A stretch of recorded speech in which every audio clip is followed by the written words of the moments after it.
dass nicht mehr dein gewohnter Untergrund unter dir zu spüren ist. Ganz gleich, ob es gerade das Bett ist oder ein Stuhl oder der Boden. Denn du befindest dich jetzt auf einem riesigen Teppich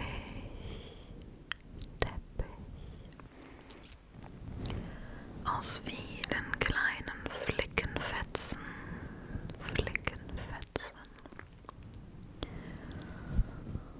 Und dieser Teppich schwebt mit dir durch die Luft,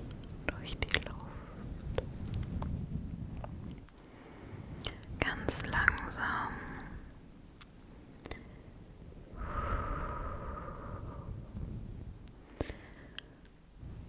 Gleitet er vorbei an Wolken, Vögeln und Insekten.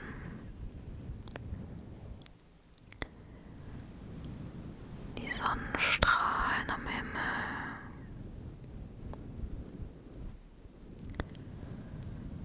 streifen dein Gesicht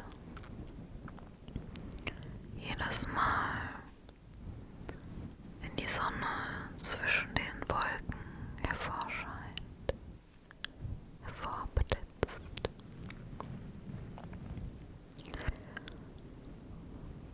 Und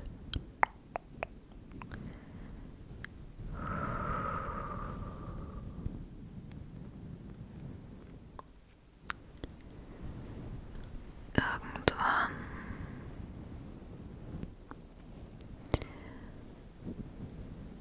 setzt der Teppich zur Landung an und fliegt immer tiefer und tiefer hinunter, bis schließlich ein Berggipfel erreicht wird, auf dem ein Plateau existiert, wo der Teppich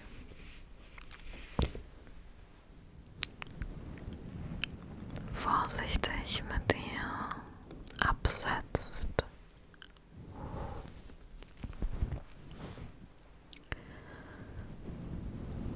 Du stehst auf und läufst von dem Teppich hinunter. Und in dem Moment, als beide Füße von dir das Plateau berühren, rollt sich der Teppich zu einer Wurst zusammen, faltet sich immer mehr zu einem kleinen Paket und liegt nun wie ein kleiner Würfel vor dir. Du nimmst ihn in die Hand und steckst ihn in deine Hose. Dann begibst du dich auf Entdeckungsreise. Auf dem Berg sind ein paar Bäume zu sehen, als du dich umblickst. Es sind Laubbäume, von denen schon einige Blätter auf den Boden gefallen sind. Du siehst in den Baumkronen Eichhörnchen herumflitzen und Vögel, die dir vorhin im Himmel begegnet sind,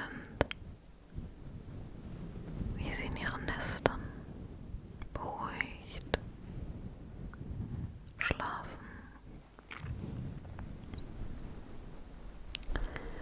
Du machst ein paar Schritte in Richtung Berggipfel. Bergrücken.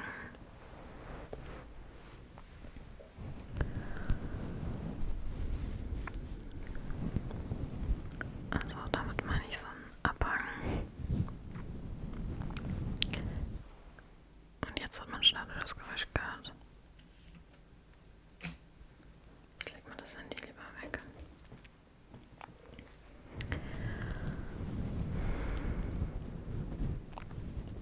Du läufst den Bergrücken ein wenig hinunter.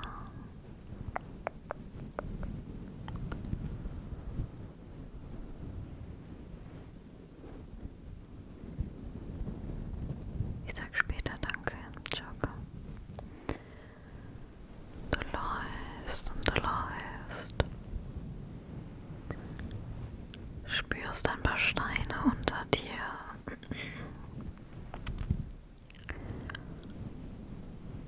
Und auf der Hälfte des Berges angekommen,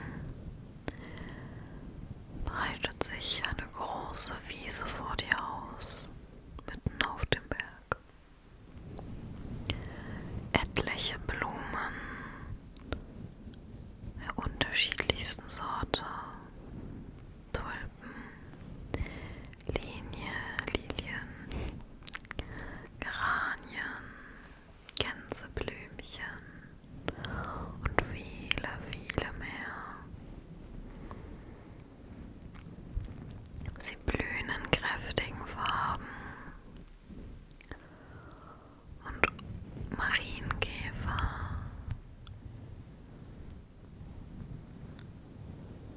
Libellen, Stechmücken und andere Insekten surren und fliegen umher. Die Sonne scheint immer noch am Horizont und du ziehst deine Schuhe aus, um das Gras unter deinen Füßen spüren zu können.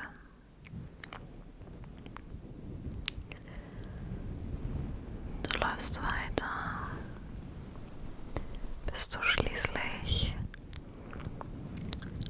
einen kleinen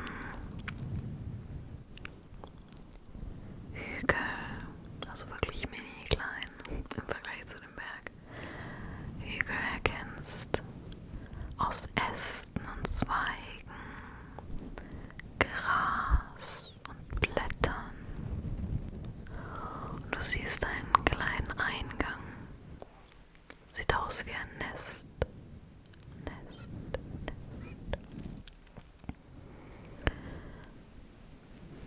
Als du näher darauf zugehst, streckt ein kleiner Babyhase seinen Kopf heraus. Du erkennst daran, erkennst, dass es ein Hase ist, daran, dass seine kleinen Mini-Ohren als erstes aus dem Eingang rausschauen. Statt scheu und ängstlich sich wieder an dem Nest zu vergraben, einzubetten, hüpft das Häschen hinaus und direkt auf dich zu. Es schnüffelt neugierig an deinen Füßen. Okay, ups.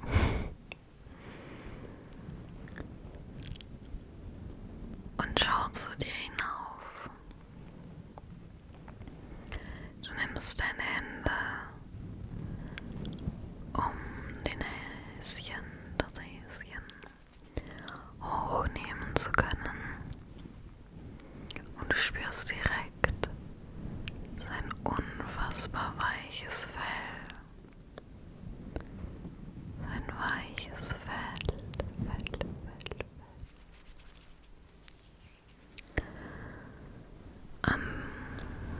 An dem Blick vom Häschen erkennst du, dass es dir Hallo sagen möchte. Hallo, hallo, hallo, hallo.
mit dir zusammen von oben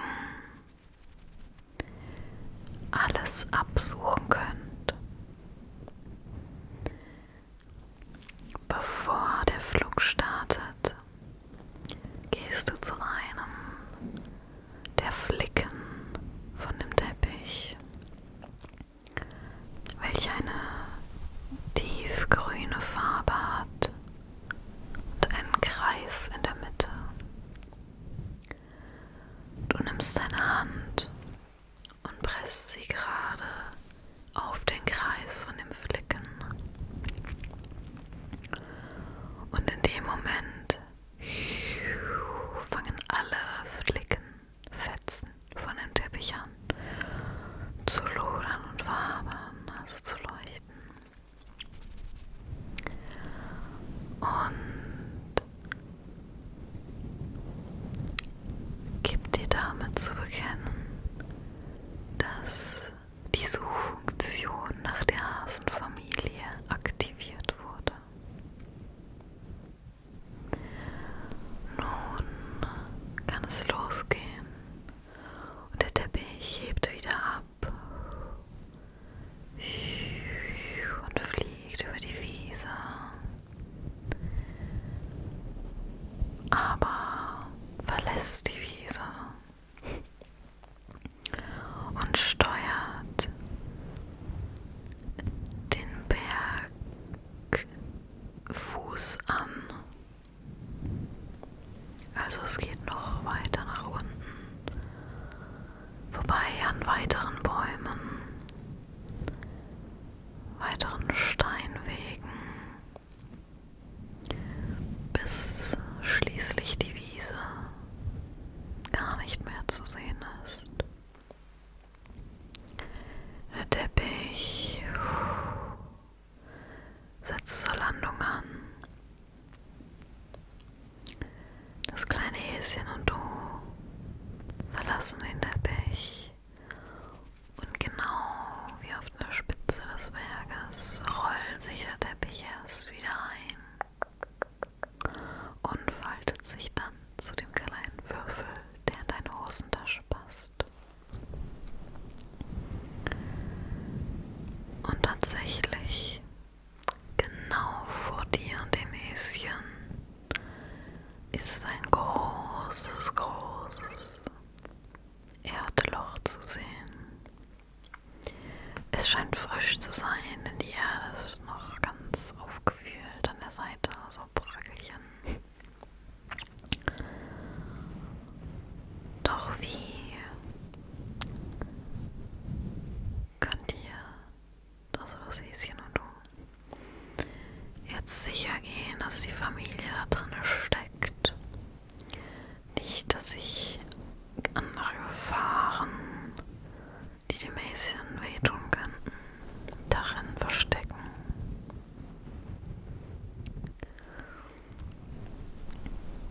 Du beschließt, erst einmal zu warten, bevor das Häschen direkt reinhüpfen kann, und setzt dich auf den Boden, angelehnt an einen der Laubbäume, die auch hier unten wachsen.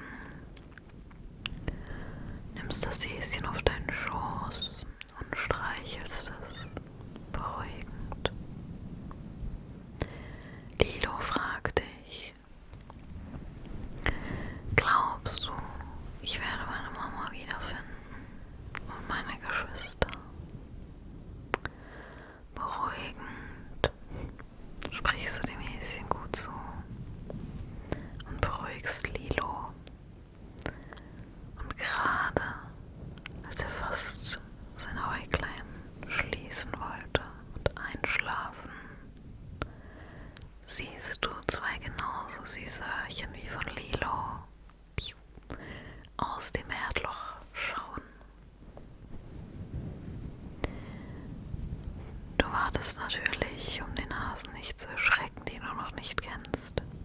Doch Lilo erkennt schon an den Ohren, dass es sein Bruder ist.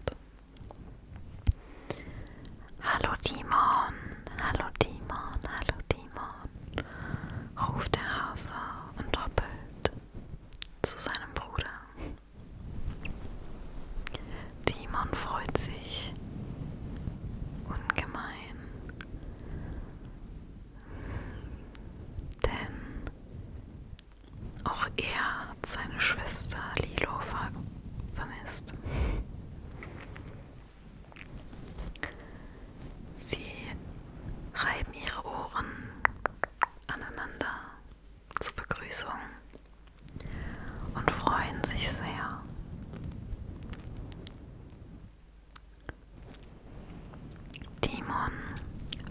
dich an und sagt: Danke, dass du meine Schwester zu uns gebracht hast. Wir dachten schon, dass wir sie nie wiedersehen werden.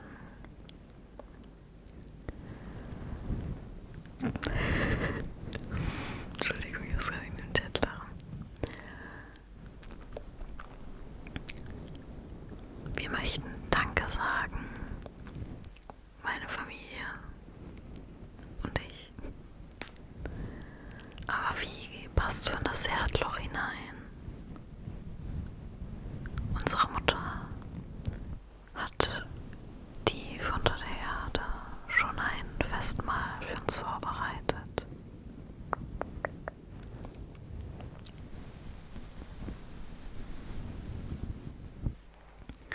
Das ist kein Problem, erwiderst du zu dem Häschen Timon. Mein Zauberteppich hat nicht nur eine Suchfunktion, sondern kann mich auch in einen ganz kleinen Menschen verwandeln. Du zückst einen Würfel und diesmal, bevor er sich komplett ausrollt, steigst du schon mit deinen Füßen auf ihn. Und in dem Moment umhüllt dich der ganze Teppich, drückt ein bisschen Gewicht auf dich und verwandelst du dich in eine ganz kleine Version deiner selbst und passt nun auf den Rücken von dem Hasen. Lilo zeigt seine Dankbarkeit, indem du nun auf sein Fell aufsteigen kannst und er dich tragen kann durch die Erdlöcher, Wege, Strecken und gemeinsam mit Timon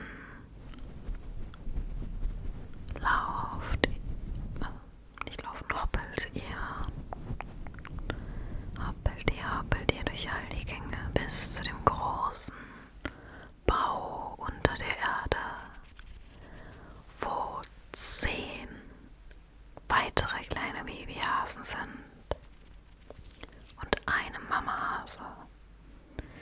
Papahase gibt es irgendwie nicht mehr. Alle sind aneinander gekuschelt in einem großen Kreis und in der Mitte ist ein riesiger Karottenberg. Um den es ist nicht in der Mitte der Karottenberg, es ist so auch so ein Kreis und in der Mitte ist eine große Suppenschüssel voll mit Karottensuppe. Karottensuppe, Karottensuppe. Hallo Lilo, Lilo, Lilo, schreien die ganzen Hasen durcheinander. Aber natürlich begrüßt ihn zuerst seine Hasenmama. Sie reibt auch wieder ihre Ohren an den Ohren von Lilo. Und du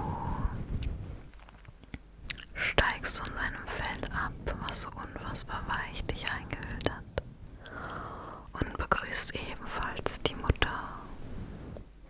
Du bist herzlich willkommen, herzlich willkommen, spricht die Mutter zu dir. Wir haben ein großes Festmahl, denn heute ist der Karottentag. Er findet nur einmal im Jahr statt.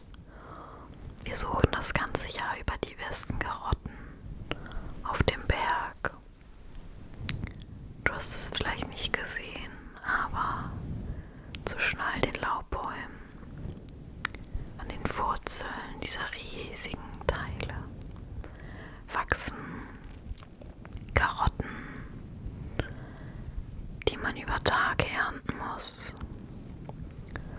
Und wir haben davon ganz viele, wie du sehen kannst, weil wir so eine große Familie sind. Falls du Karotten nicht magst, ist das gar kein Problem. Hier im Bau besteht die Möglichkeit, deine Gedankenkraft so einzusetzen,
fühlst du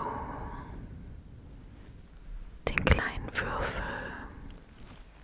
der nun noch viel, viel kleiner ist, da er dich eben eingewickelt hat, aus deiner Tasche und wirfst ihn in die Mitte des Baus. Und als der Teppich sich ausrollt, werden alle wie von einer großen Decke umhüllt. Einer weichen großen Decke. Und so könnt ihr gemeinsam unter dem deckenartigen Teppich einschlafen,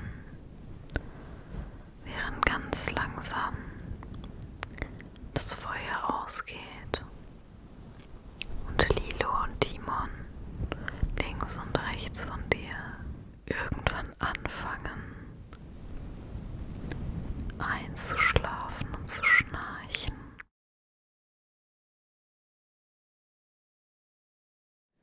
Entspann dich, entspann dich. Schließ auch gern deine Augen und konzentriere dich nur noch auf meine Stimme.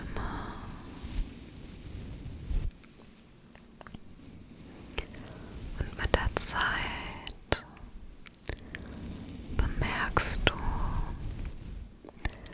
dass du nicht mehr an dem gewohnten Ort bist, sondern auf einem kleinen Schiffchen mitten auf dem Ozean. Du liegst auf einem weichen Kissen. Die Sonne scheint auf deinen Körper und du treibst ganz langsam und gemütlich auf dem Wasser voran.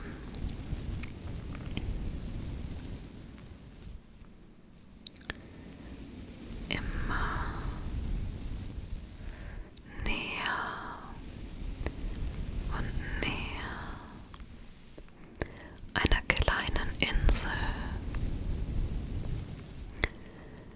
die du schon aus der Ferne sehen konntest. Denn auf ihr stehen große Palmen. Ein Sandstrand ist zu sehen. Und eine Art dicht bewachsener Dschungel. Fussel irgendwie. Das kleine Bötchen strandet langsam mit einem Stoß am Ufer und du kannst aussteigen. Du spürst den von der Sonne aufgewärmten Sand und die Körner zwischen deinen Zehen.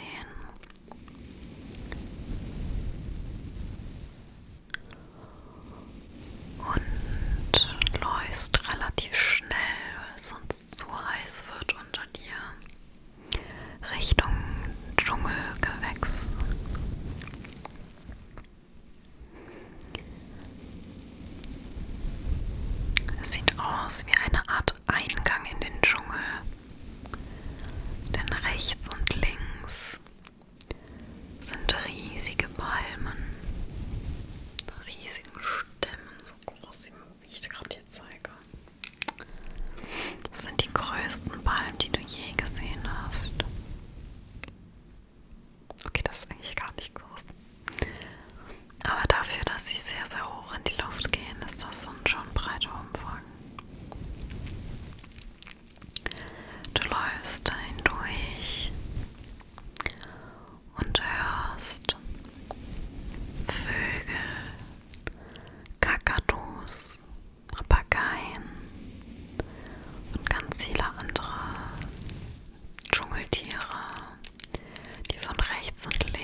ist so groß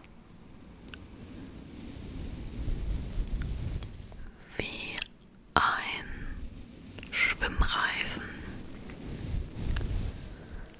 und rosa, ganz, ganz hellrosa und flauschweich.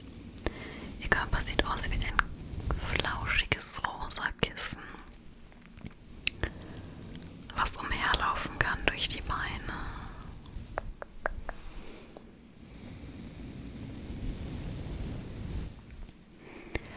Die Spinne hat eine freundliche Ausstrahlung, obwohl du das Gesicht nicht erkennen kannst. Spürst du, dass sie dir nichts Böses will. Sie kommt auf dich zu und streckt eines ihrer Beine dir entgegen, so, und möchte dich begrüßen. Dann zeigt es auf seinen schwimmringgroßen Körper und du weißt sofort, dass du Platz nehmen darfst auf ihrem weichen, runden Körper. Du setzt dich drauf, beziehungsweise kuschelst dich ein, denn anders geht das gar nicht auf diesem Körper. Und bemerkst, wie schlagartig alles kühler um dich wird und die Sticke, die du bis gerade eben noch wahrnehmen konntest, verschwindet. So läuft die Spinne immer tiefer und tiefer mit dir auf dem Rücken in den Dschungel hinein. Sie ist blitzschnell, klettert über Blätter, kann sich Lianen hochrangeln, geht über die Baumkronen weg und windet sich überall entlang, wo du niemals zu Fuß entlang hättest kommen können. Du genießt die Reise auf dem weichen Körper von der Spinne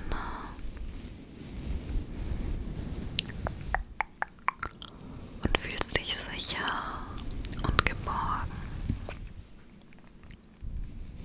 Leute, an sich ist es doch gar keine Spinne, sondern einfach nur ein Wesen, was so einen Körper hat und Beine, damit es euch vorantragen kann. Wir können es auch gerne ein Trotro nennen oder ein Bodono. Ein Bodono. Das Bodono transportiert dich durch den ganzen Dschungel, bis es schließlich Halt macht an einer Art Höhleneingang aus Blättern.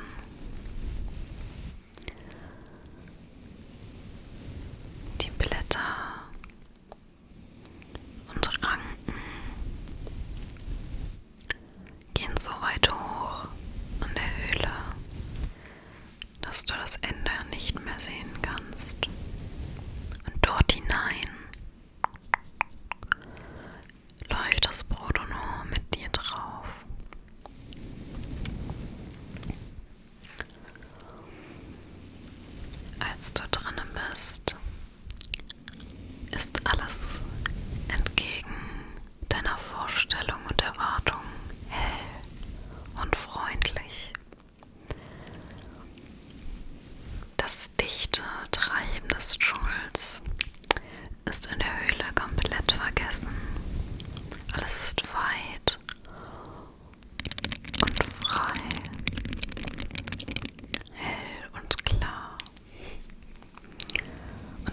Wasserquelle ist in der Ferne zu sehen.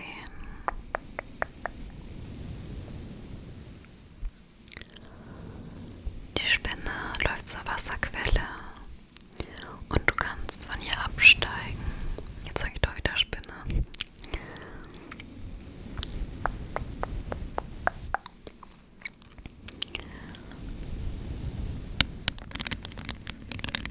Nachdem du abgestiegen bist, fühlst du eine Art erdige und gleichzeitig sandige Textur unter dir,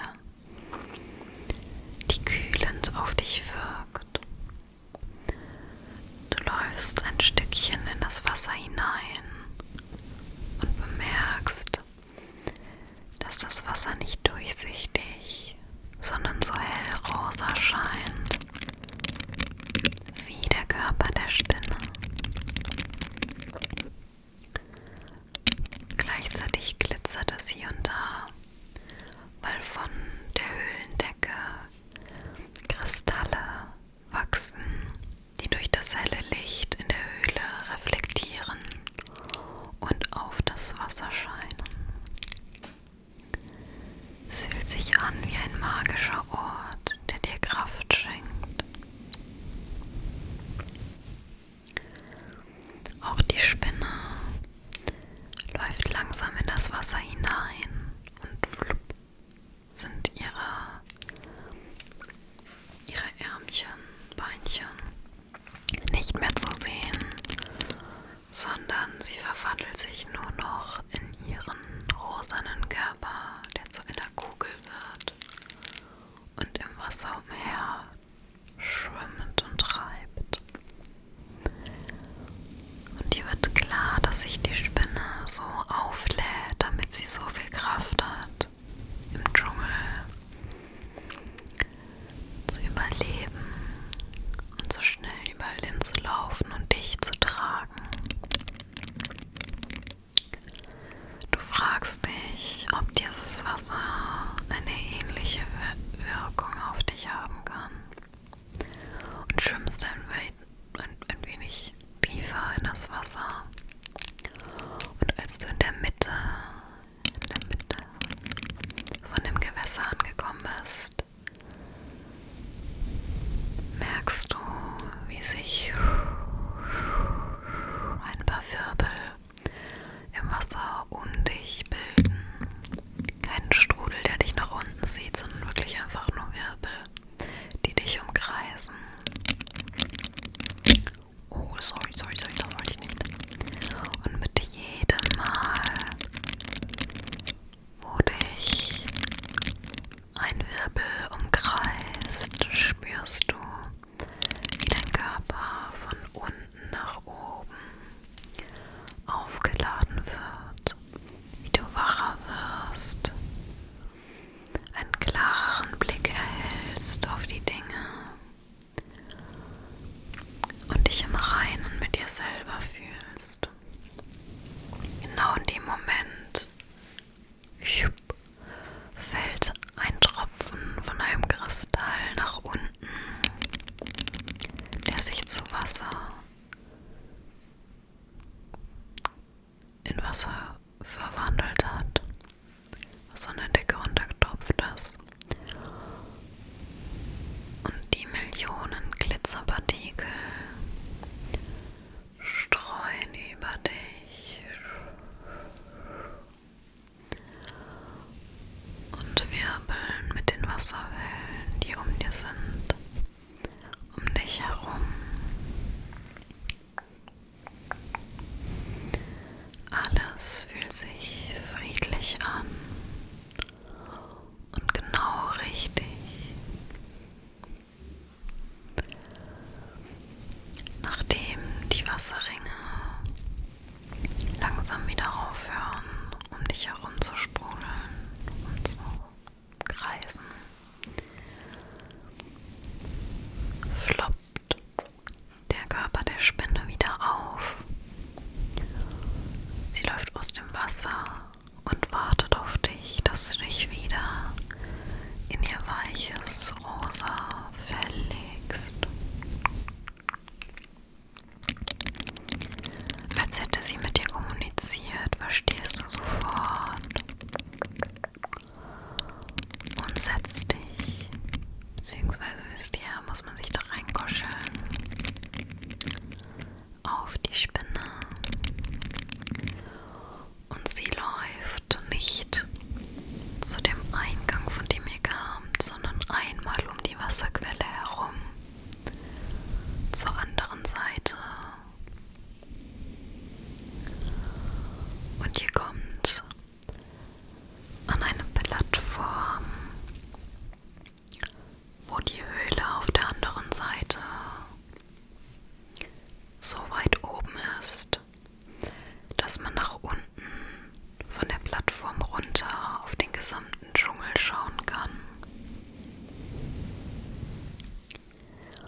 steht dort ein riesiges Nest mit einem Baldachin, also so einem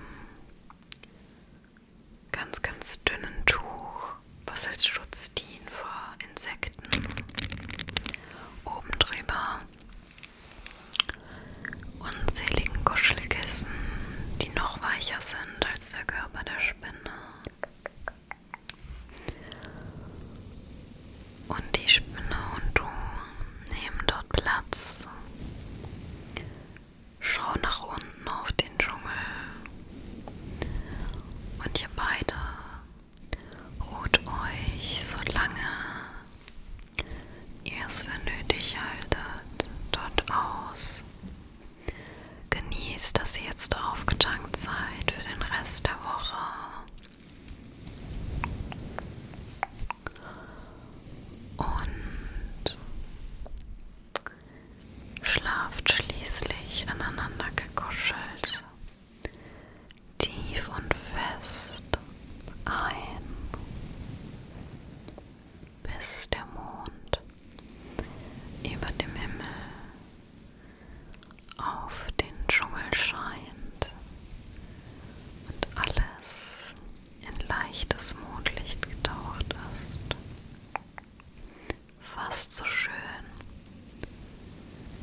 gehst du einen Schritt in dieses Regalschränkchen hinein und steckst zuerst eine von deinen Händen durch das Portal und spürst, wie es auf der anderen Seite ganz warm ist.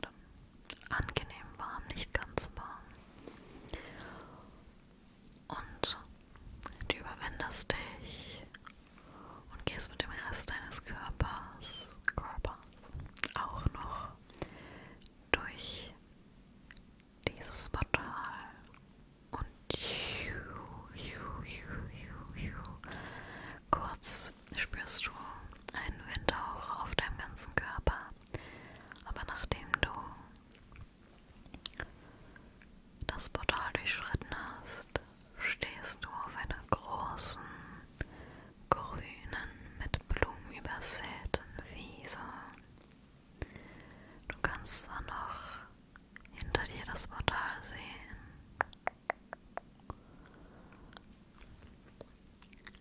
aber vor dir liegt eben die Weite der Wiese. Du läufst weiter, spürst das Gras unter deinen Füßen und siehst rechts und links ganz hohe Berge, fast schon wie bei den Alpen. Wie die Alpen, sagt man das so? Oh mein Gott. Und du spürst die Weite und Freiheit, die dieser Ort mit sich bringt. Als du links von dir eine kleine Buschgruppe entdeckst, Buschgruppe, ganz viele Gewächse, läufst du auf sie zu und erkennst, dass eine Art Bollerwagen, für die das nicht ganz einfach ein Kasten auf Rädern, der groß ist, so dass man selber sich auch reinsetzen kann. Und der Bollerwagen hat ganz spezielle Räder. Sie sehen aus wie unsichtbare Scheiben, also so fast durchsichtig, meine ich, so ganz gläsern. Aber der Bollerwagen an sich ist aus Eichenholz und hat ein paar Kissen mit Blumenmuster darauf. Und du setzt dich in den Wagen, kannst deine Füße ausstrecken und dich an eins der Kissen lehnen. Und in dem Moment, als du es dir richtig bequem gemacht hast, fangen die gläsernen Räder an zu leuchten und sich in Bewegung zu setzen. Die Räder bewegen den Bollerwagen fort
weiches Fell streicheln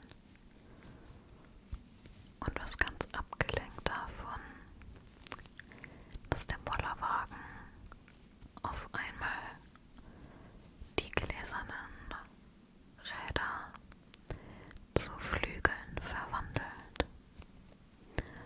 Und als du gerade nach oben schaust und nicht mehr auf die Kaninchen, siehst du die vollendete Verwandlung des Bollerwagens in ein Fluggerät. Als du wieder einsteigen möchtest, doppeln dir die Häschen hinterher und wollen mitkommen. Eins nach dem anderen hebst du sie mit deinen Händen in den Bollerwagen. Und nun sitzen du und die 4 Kaninchen mit dem unfassbar weichen Flauschefell in dem Bollerwagen. Und als ihr eine angenehme Position gefunden habt, flu, flu, flu, flu, flu, flu, flu, beginnt der Bollerwagen an abzuheben und immer weiter in die Höhe zu steigen und fliegt ganz entspannt und langsam den langen, schlängeligen Weg hoch bis zur Bergesspitze.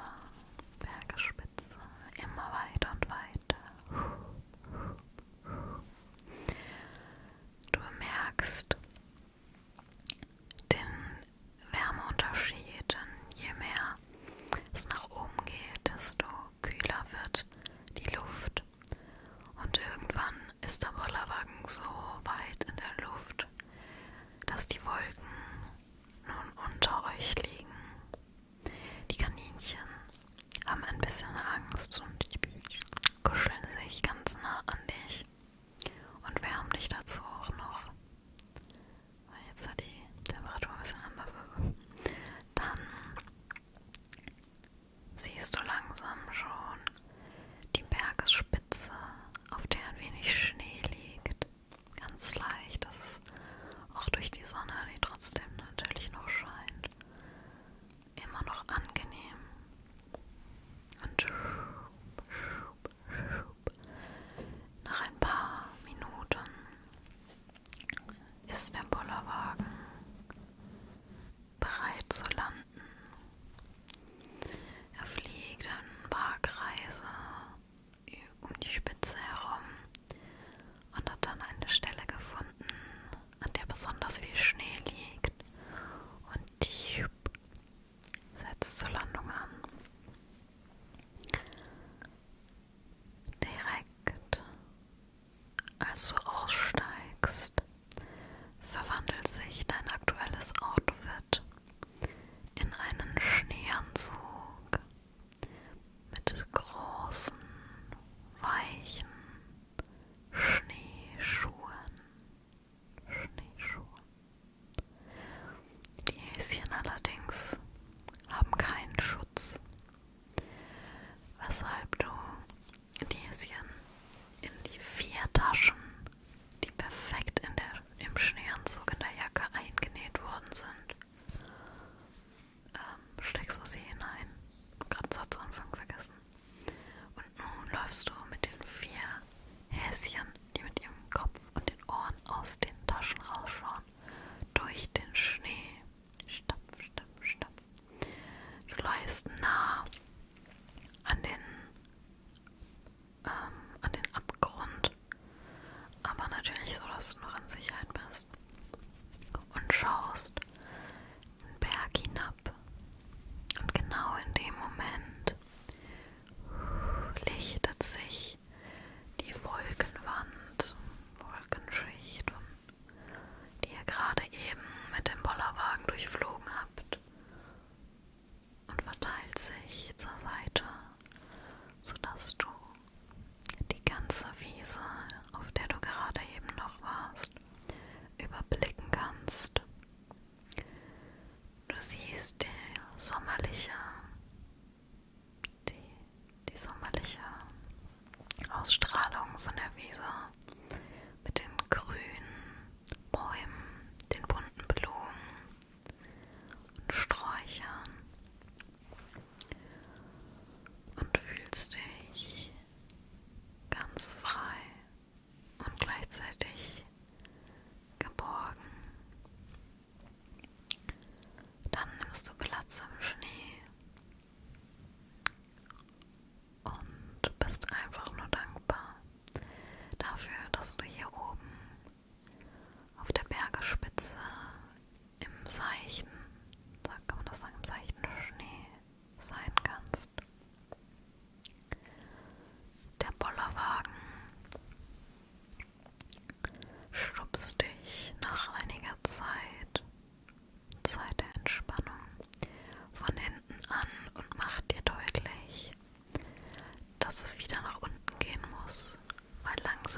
Hase kommt jetzt auch aus der Höhle raus und umarmt ihre kleinen Häschen und freut sich, denn sie hat den ganzen Tag die Häschen vergebens auf der Wiese gesucht. Danke, dass du die Häschen zu uns gebracht hast, sagt der Papa Hase zu dir. Das ist doch keine Ursache, sprichst du zu dem Papa Hase. Ich freue mich. Ich habe eine coole Reise mit den Häschen gehabt. Und ich glaube, ohne sie hätte ich auf dem großen Berg auch Angst gehabt. Ah, der große Berg, sagt der Papa Hase. Da sollte man noch nicht alleine hoch. Ich freue mich, dass die Babyhäschen dir beistehen konnten. Jetzt aber ist Schlafenszeit. Die Häschen sollten